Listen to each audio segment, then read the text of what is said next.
We're going live. All right. You're gonna unmute us. Yeah, we're on now. We're live. We're live. Yeah. So. Cool. Yay. So hey everybody. Hey everybody. We're live. Happy January 17th. Heck yeah. Alice is in there. Yay. Hey Alice. Glad to see you on board. So Alice is actually watching on her television, I think, in her living room. Do that if you're watching on your phone and you're on the same Wi-Fi and you have a way to watch stuff on your TV. I've done it, just in my living room when I'm watching a YouTube video and I want to see it on a bigger screen. So it's totally doable. I've actually got my cell phone, my handheld device here. Right. And I've got my wife's laptop also here. So I'm going to try not to get distracted, but I did want to see how it worked on both platforms. So yeah, it looks really good. There we are. So, oh my gosh. Welcome, I almost didn't make it.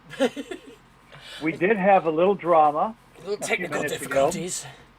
We had a little bit of drama a few minutes ago. Hey, Craig. Hey, Alan. What would life be without technical issues? We had a little bit of drama. Surprise, surprise.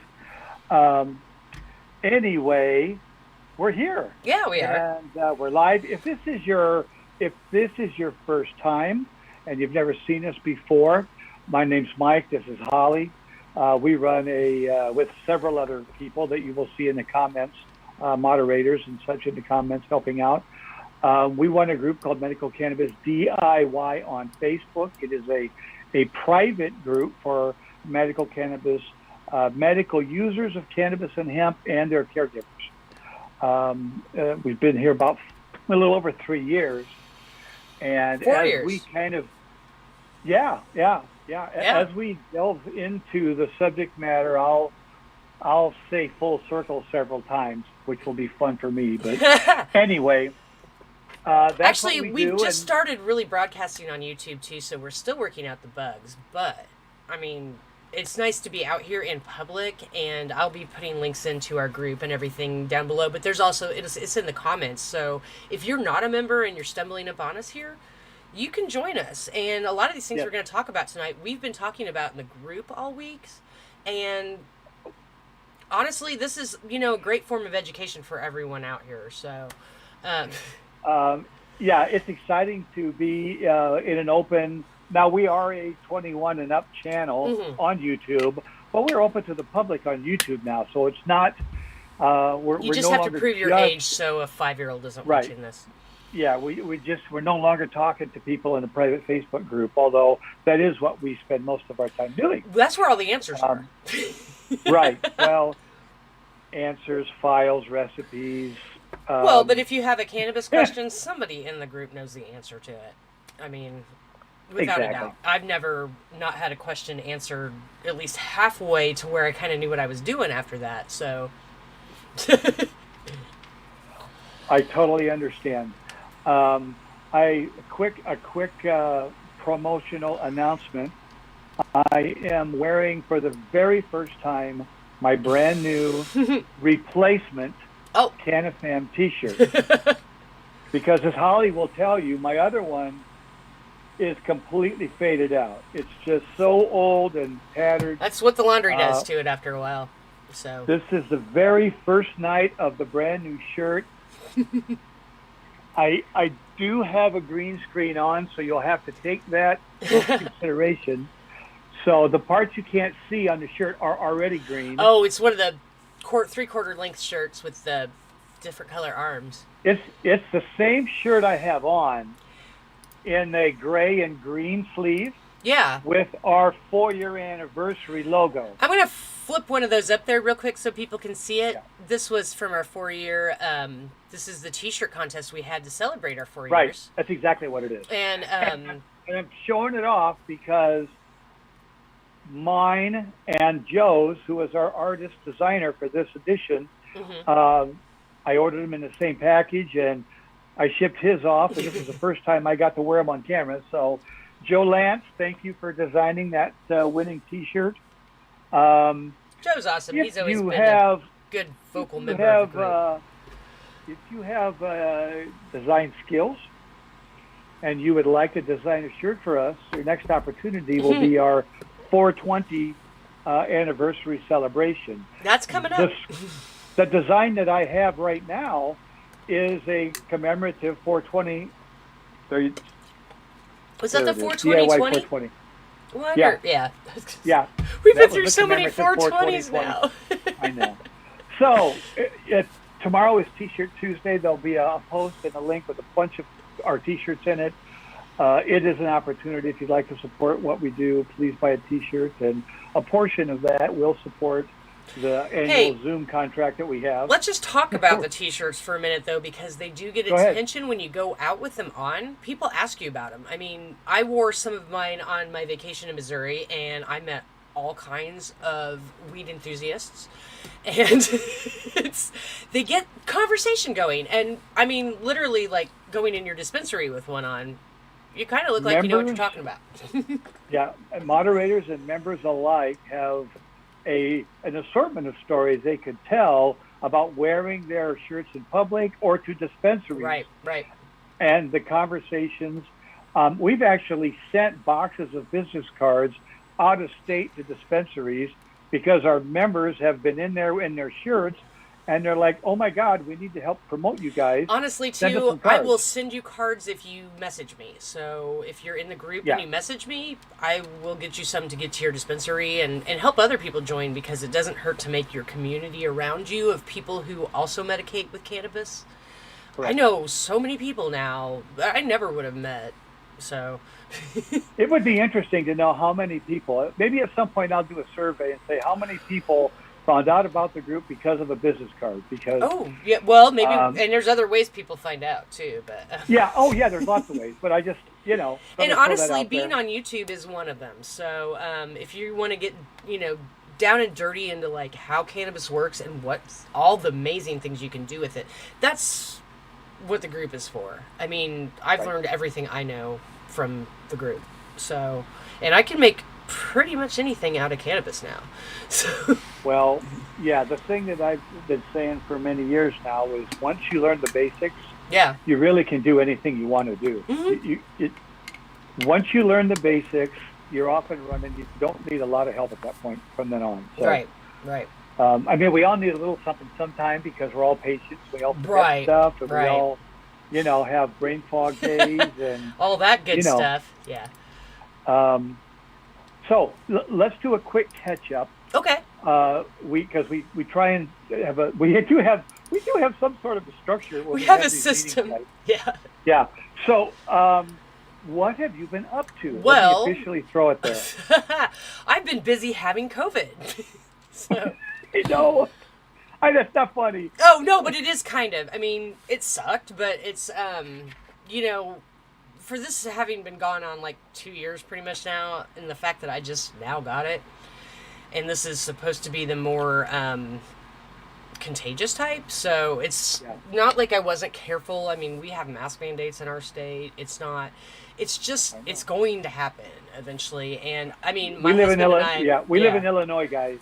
We've had mask mandates this whole time. We've had a mask mandate for much of the last 2 years. But if it's more contagious, and I literally touched a doorknob after somebody, I mean, I could have got it that way. We did kind of go do things last weekend, but I must have had it Monday because I woke up Tuesday, and I felt kind of crappy, and I thought, well, maybe I just like worked too hard yesterday and I'm sore, but it just kept getting worse, and I was like, it's starting to feel like the flu.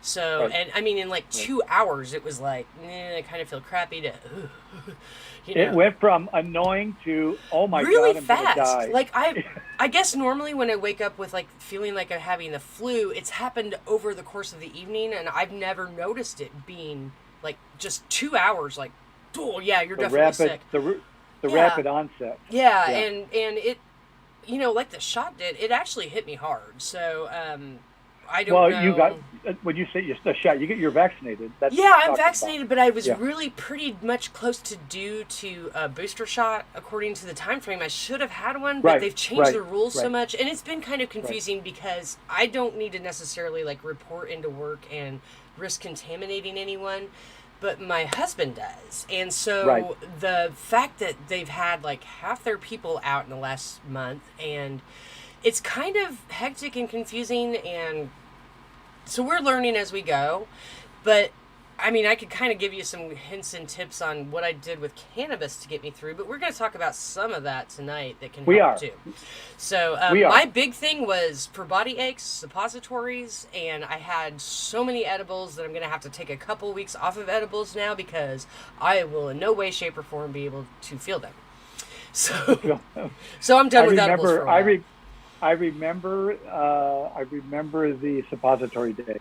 Yeah, I mean, it was very achy and very over, just not just like joints ache and stuff, like some flus, like my skin hurt. So I couldn't even really use topicals because, I mean, it literally hurt me to like be cold or have a wind blow on me for a while. So suppositories it is. Yeah, the only reason it's significant from my perspective is it's not something that you do on a regular daily thing. It's you got to feel pretty bad to resort to that, and it is what it is. Pain isn't one of my major malfunctions. I mean, this is not something I'm necessarily always treating like some people are with pain type disorders. Right. Correct. So a lot of times I'm not medicating to take the edge off like MS pain or rheumatoid arthritis, spinal pain, injuries, or I'm usually, if I'm medicating for pain, it's because I did something stupid and fell off a ladder. So it's did too much, and it's usually suppository. So it worked. It didn't work perfect, but I am feeling better. It seems like a cold and a flu together, and then a different kind of flu comes in over top of it. It wasn't fun, but we're here now.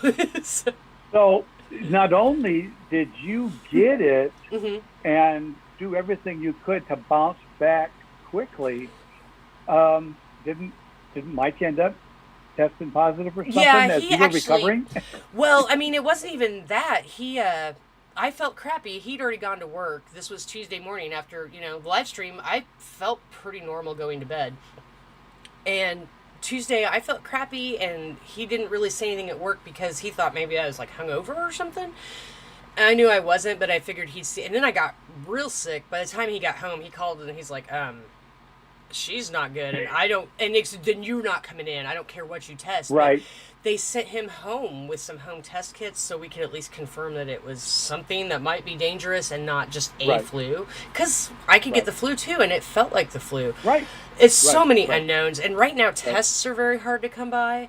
So we've been very fortunate that we at least got in there. With the school holiday ending and everybody trying to go back to school, there was this demand for tests, and that's why. Really, there was. Well, and some people have to pass a certain amount of types of tests before they can go back to work. And so I don't need to be tested anymore. I know I have it, and I know that in 10 to 14 days I'll probably be clear of it. But for the people who do, it's very hard to get tests right now. So really sorry if you're going through that.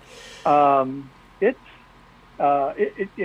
just feels like a particularly shitty start to 2022, and this is where I catch up with my stuff. The day before Christmas Eve, I went out and did a bunch of errands and probably did too much, and I came home and my neck was hurting, and so I immediately sat down in my recliner with a heating pad, and it turned into a migraine.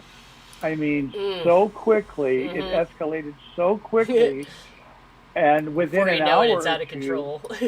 I've got the chills, and I'm in bed, and I've got this blinding headache. My wife is feeding me her migraine medicine because that's all. It's just my head is splitting, and then 7, 8 o'clock, the vomiting starts. And so I get all that, I'm a mess for that, half a day, whatever it was. I felt like crap Christmas Eve, but not, kill me, I want to die bad. Right. And by Christmas, I feel okay. And within a few days of Christmas, my stepdaughter and all of her kids and husband, they're all sick and they've all tested positive for COVID Well, too now. what we thought was hysterical was all the little things were like, okay, so use separate bathrooms and like isolate in different parts. I'm like, there is no isolating in my house. I mean, it's just not going to happen. We only have one bathroom, and I'm totally cool with wiping it down, but the isolating's about impossible. Plus, You know what? furry furies running through the house spreading it, you know. When you have kids, Mm-hmm. there's no isolating. Well, that's Everybody of the tips gets everything. were if one kid comes everybody home with gets everything every year. Yeah, well, no, but like That's how it works. there was recommendations on the CDC guideline, and I'm like, if I lived in like my parents' house back in the day, I could have gone down to the basement or something and stayed Right. away. But not everybody has those options. Then there's like, okay, Right. well, if you Right. have one kid that comes home, isolate one parent with that. I'm like, that is not gonna fly in most houses I've been in. But Yeah. It's Yeah. we have a 1-bedroom, 1-bath Mhm. apartment. There's no isolating here. right, My wife had COVID in November of 2019 before anybody knew what the hell it was. I'm not so sure I No didn't one either, knew. because that was the other worst flu of my life was Yeah, back sick as in a November. dog, you know. Yeah, and my parents just came back from So- overseas. Now, I didn't take a test. Hmm. I took a test before my heart thing. Remember, I had a heart Right. cardioversion. They make you do it for medical procedures. December 18th, I had a Mhm. cardioversion, so they jump-started my heart with the machine. Yeah. Yeah. But I had to test negative to go in the hospital. Hmm. Hey, I But had I to didn't cancel take my a test. doctor's appointment to get my card renewed twice. I know. So, I know. hey, they were really cool about it though. Like, I can't So, come into the doctor. I'm too we've- sick. In fact, when Holly and I were talking about, tonight's broadcast, one of the things that, because we're transparent, Mhm. we don't hide stuff. We are what we are. Mhm. One of the things Holly said was that you felt bad because you just didn't feel well enough to get the editing done for the gummy video. Well, honestly, the brain fog was too bad for me to really know how to edit. I mean, I was behind on my indoor farming. I was not getting all the water distilled that I need to get done and to get stuff running in here. Just stuff slowed down. Now I've caught up, but I've also had to take like breaks. Like for a while, I was taking naps every day. But I didn't have the mental capacity to really sit down and be able to focus on truly editing the No. way I wanted to. And I only bring it up to say that when you don't feel good, Mhm. nothing really happens. It's just Well, so difficult to we're function. patients. That's why we're open about it, because I mean, honestly, I was incapacitated for the longest time, being sick, I know. and only through getting healthier with medical cannabis and changing up my diet and lifestyles even to get all that together. I'm only now healthy enough when I'm normal, but sickness Yeah, just I know. Not battling a And that's a flu of symptom. whatever sort that it may be. Yeah. Brain fog is also a Um, symptom, and scattered-minded yeah, feelings, yeah, and 100%. I couldn't keep track of half the stuff. Usually I'm super efficient about stuff, but I was like forgetting to put things away and take them into the room, So, You always do this to me, is you say things that I don't expect you to say, and it just takes me in, places where I wanted to go anyway. that's my job. As we go through our material tonight, the thought that I'm referring to is Holly talking about brain issues. Mhm. It's weird. It's been really cool for me having a brain injury and knowing that some things work and some things don't work, like they did before. Right. It's the way that works. But going through the materials was like a full circle experience for me, because I have been, those of you that have been with us for many years probably remember the vape oil crisis of, what was it, 2020? Remember No, that? it was 2018. 2019? It was 2018. 2018? Yeah. It happened Everybody about the went Farm Bill. crazy about vape cartridges. And I'm not going to go into it, but there was so many posts and so much misinformation. So I quit posting on it. I have declined so many posts in the group about COVID because all of them I've seen for the last 2 years have been, I'm paraphrasing, of course, but I'll never get COVID because I smoke so much weed. And I'm like, that's bullshit. I'm not buying that. That's, so I just deleted it because it's nonsense. Right. It's also not really adding to the conversation. When Holly got COVID and she wanted to post about it, and I'm like, oh gosh, that's so controversial. and then this pending post popped up, and it's like, so here's the background, and I want you to play the video after this. I'll get the video ready right now. The FBF video. Yeah. About a week ago on Monday, the University of Oregon put out a study where they had linked the protection, or it's basically CBG-A, CBD-A, and THC-A prevent the spike molecule in COVID from binding to the human cell, so it keeps you from getting COVID. Right. And the thought is, and you'll hear this in the video, that, well, maybe we can create a product that if you already have it, maybe it'll treat it. Right. So I saw that little CBG-A and CBD-A, the A molecules are the target that actually combat the COVID. I'm like, well, okay, this is now fair game, and we're going to post this. Right. And in fairness, I posted probably 4 or 5 others just like it, and probably declined another 4 or 5 others. True. Because there's just that much out there right now saying, hey, cannabis fights COVID. Well, and I've seen it on other questions on other forums just as I'm stumbling across, because, I mean, I just get that dumped in my email and it comes up in feeds and stuff. And honestly, it was a new virus, and so we didn't have it studied and such. And so it's awesome that we're finding these things out that work. But I mean, a lot of the things we're going to talk about tonight are raw cannabis forms, and that's basically all the cannabinoids with a dash and an A after them. So exactly. They'll talk about that in here. Do you have the Fern Valley video ready to go? Can we right do that? now. Let's roll that. Let's roll that beautiful bean footage. All right, ignore this commercial for a second because I had to restart my computer. There we go. I can skip. There's a little commercial because it's a TV story. It's a news story. All right, he's talking and I'm trying to hear the audio here. Hold on. Oh, hold on. Let me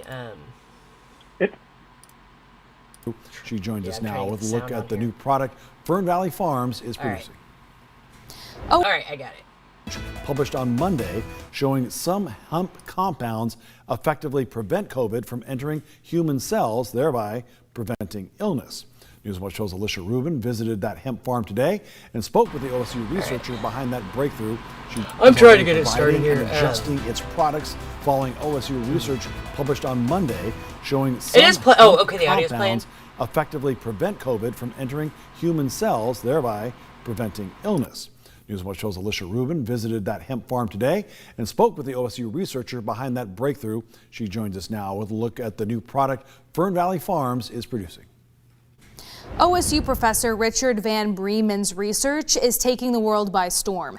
According to his findings published in the Journal of Natural Products, hemp compounds CBD-A, CBG-A, and THC-A are able to attach to the spike protein in COVID-19, similar to the way the COVID vaccine does, and prevent the virus from entering the human cell, preventing illness. Local hemp farm, Fern Valley Farms, saw this research when it was published Monday and is already creating capsules that have higher concentrations of those compounds. Van Breeman says can prevent COVID. Our new capsules are already in production. We're just waiting on the labels. Yeah, with this research coming out, we're ecstatic about it, and we can't wait to get our product out there, and we hope that this can reach as many people as you possibly can and hopefully cure this disease. Katie and Kelly Thomas have owned and operated Fern Valley Farms since 2018.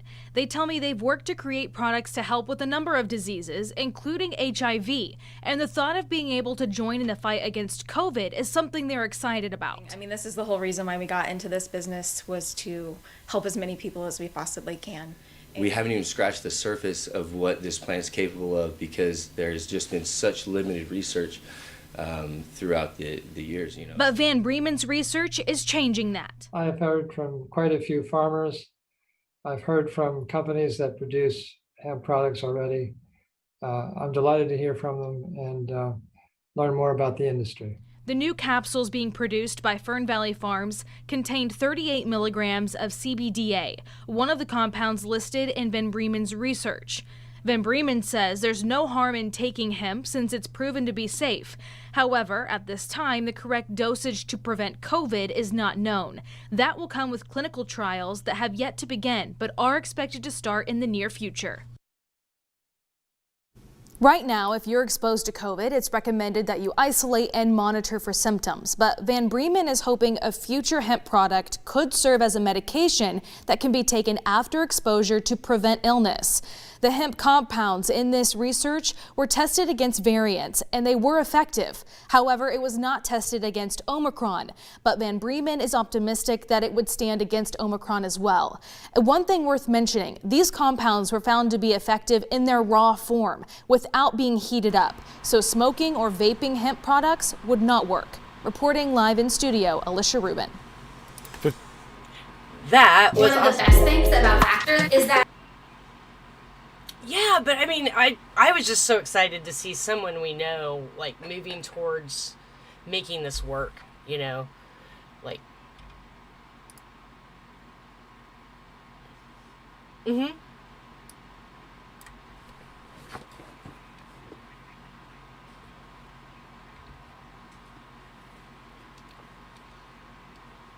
She's helped a lot of our members actually figure out what to get, how to use it. She knows all about the products they have, so she's been a great resource.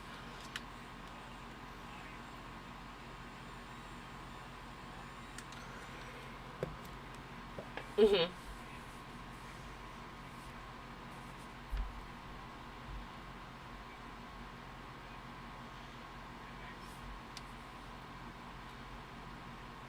They were with us since the Farm Bill passed, basically. In 2018. They've been with us a long time.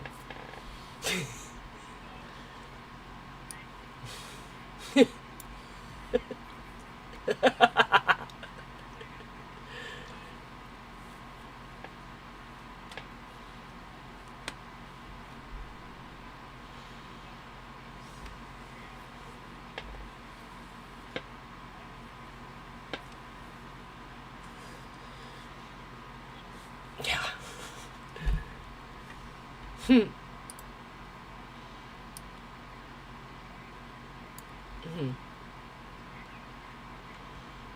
Mm-hmm.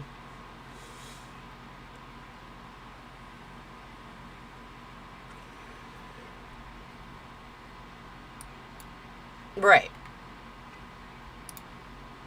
Mm-hmm.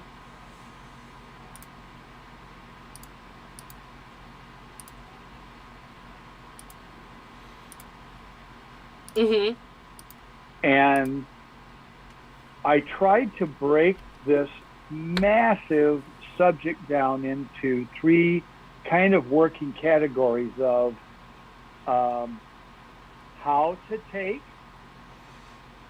your medical cannabis. Right, right.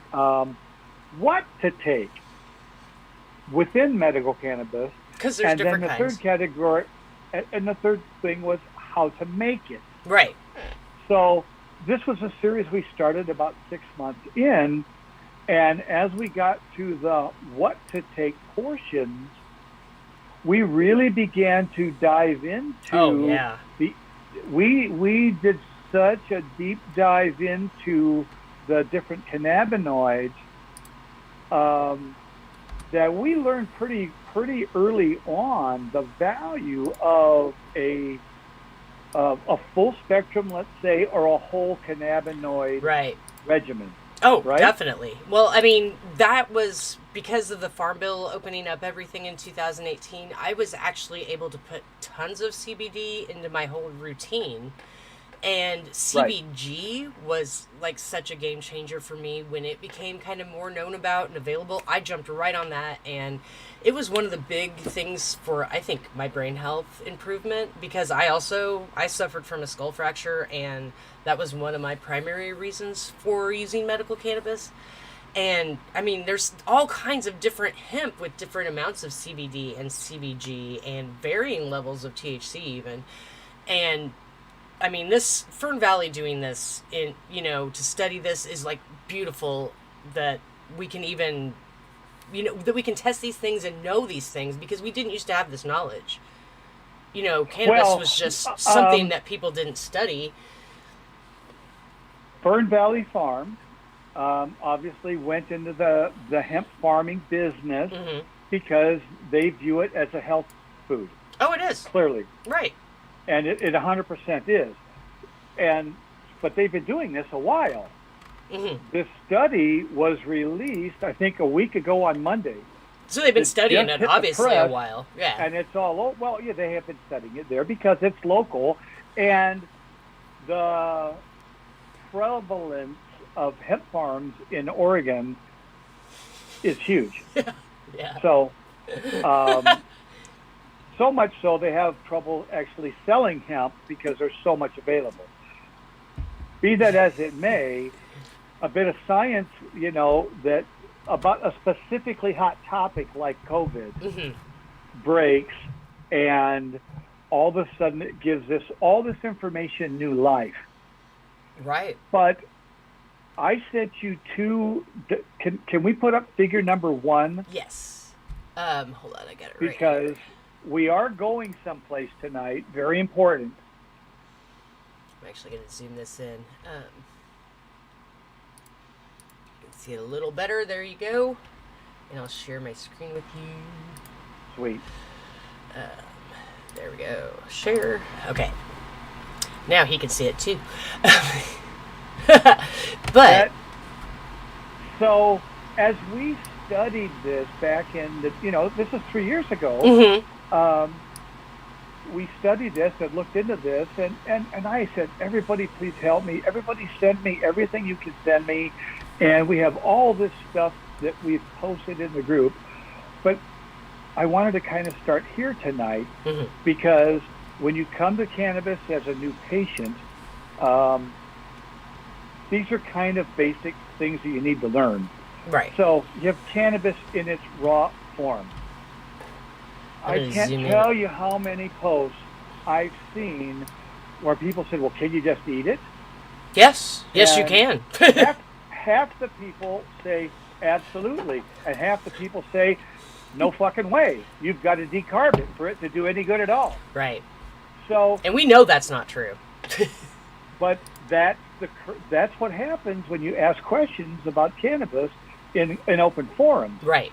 So here's a bit of science. In its raw form, you can see at the top of the screen, that top image, those are the cannabinoids that you're going to see in the raw plant matter. Right. So I'm going to read them because they're a little hard to see. Yeah, CBG-A, which is like the mother cannabinoid.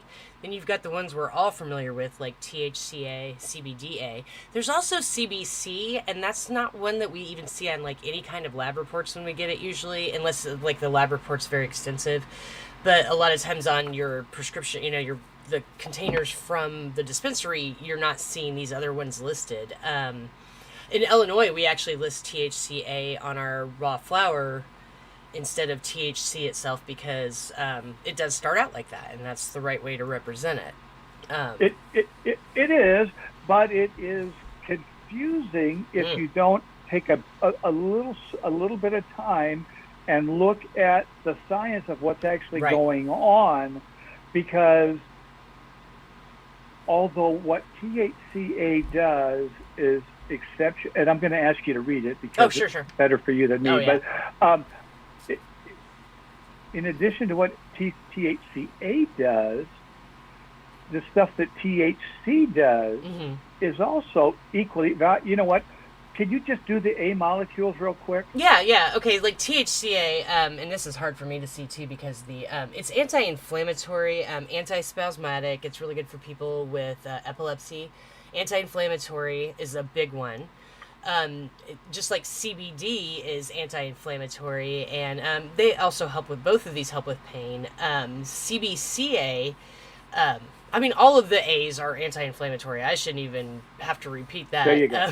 Yeah, and inflammation is Okay. one of our biggest issues with a lot of our health problems, and a lot of times pain Exactly. also.